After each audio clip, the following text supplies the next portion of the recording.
Historia ya Papa Francis, ambaye alizaliwa kama Jorge Mario Bergoglio mnamo tarehe 17 Disemba 1936 huko Buenos Aires, Argentina, ni historia ya mtu ambaye alileta mageuzi makubwa katika kanisa Katoliki na kuwa kiongozi mwenye ushawishi mkubwa duniani. Alifariki dunia tarehe 21 Aprili 2025.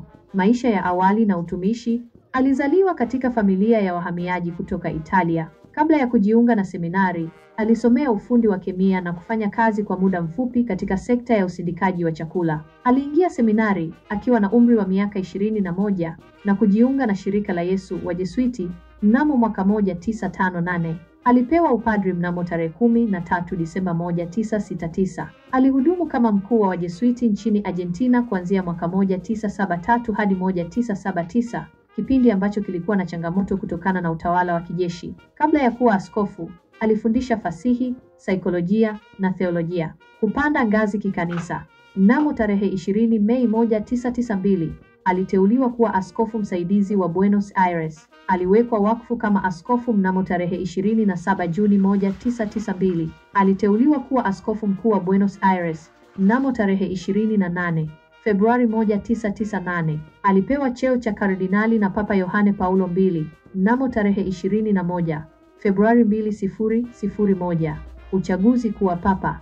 Baada ya kujiuzulu kwa Papa Benedict XVI, Kardinali Bergoglio alichaguliwa kuwa papa mnamo tarehe 13 Machi 2013, akichukua jina la Francis. Alikuwa papa wa kwanza kutoka Amerika ya Kusini, papa wa kwanza Mjesuiti na papa wa kwanza kuchagua jina la Francis. Pontificate yake. Papa Francis alijulikana kwa unyenyekevu wake, msimamo wake kuhusu masuala ya kijamii kama vile umaskini na uhamiaji, na juhudi zake za mageuzi ndani ya kanisa Katoliki. Alisisitiza umuhimu wa kanisa kuwa karibu na watu waliotengwa na jamii na kuwa kanisa maskini kwa ajili ya maskini. Alitoa hati muhimu kama vile Laudato Si kuhusu utunzaji wa mazingira na Amoris Laetitia kuhusu familia. Alifanya ziara nyingi za kichungaji duniani kote, akifikia watu wa tamaduni na dini mbalimbali. Alifariki dunia tarehe 21 Aprili 2025 akiwa na umri wa miaka 88 baada ya kuliongoza kanisa Katoliki kwa zaidi ya miaka 12.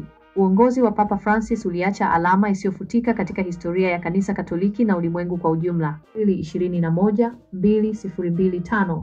Mchakato ufuatao unafanyika ndani ya kanisa Katoliki.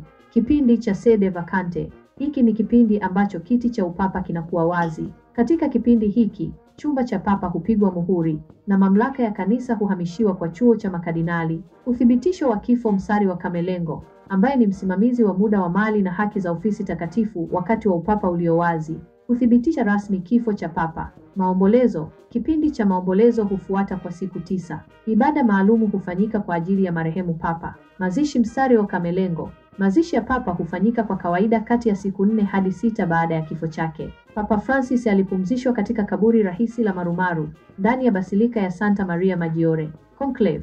Ndani ya siku 15 hadi 20 baada ya kifo cha papa, makardinali wasiozidi umri wa miaka 80 hukusanyika katika mkutano uliofungwa unaojulikana kama conclave ili kumchagua papa mpya. Mchakato huu hufanyika kwa usiri mkubwa ndani ya Sistine Chapel. Uchaguzi wa papa mpya. Mstari wa makardinali hupiga kura kwa siri. Papa anachaguliwa anapopata theluthi 2 ya kura. Ishara ya moshi hutumika kuwajulisha waumini nje. Mstari wa moshi mweusi unaashiria kuwa hakuna papa aliyechaguliwa, na moshi mweupe unaashiria kuwa papa mpya amechaguliwa. Habemus Papa. Mstari wa mara papa mpya anapokubali uchaguzi, kardinali mkuu wa shemasi anatoka kwenye balkoni ya St. Peter's Basilica na kutangaza kwa Kilatini, Habemus Papam, tunaye papa. Anafuatiwa na papa mpya ambaye hutoa baraka yake ya kwanza kwa umma, Urbi et Orbi.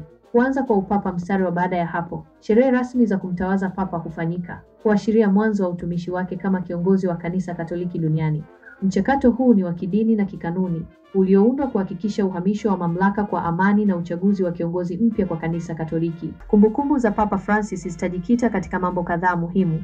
Msimamo wake kwa ajili ya maskini na wanyonge. Alisisitiza umuhimu wa kanisa kuwahudumia wale walio pembezoni mwa jamii na alikuwa mtetezi thabiti wa wakimbizi na wahamiaji. Juhudi zake za kuleta umoja. Alifanya kazi kwa bidii kukuza umoja kati ya Wakristo wa madhehebu mbalimbali na pia kujenga uhusiano mzuri na dini nyingine. Msimamo wake kuhusu mazingira. Kupitia waraka wake muhimu wa Laudato Si, sifa iwe kwako, alielezea kwa nguvu umuhimu wa utunzaji wa mazingira na kukemea matumizi mabaya ya rasilimali asili. Msamaha kwa waathirika wa unyanyasaji wa kijinsia.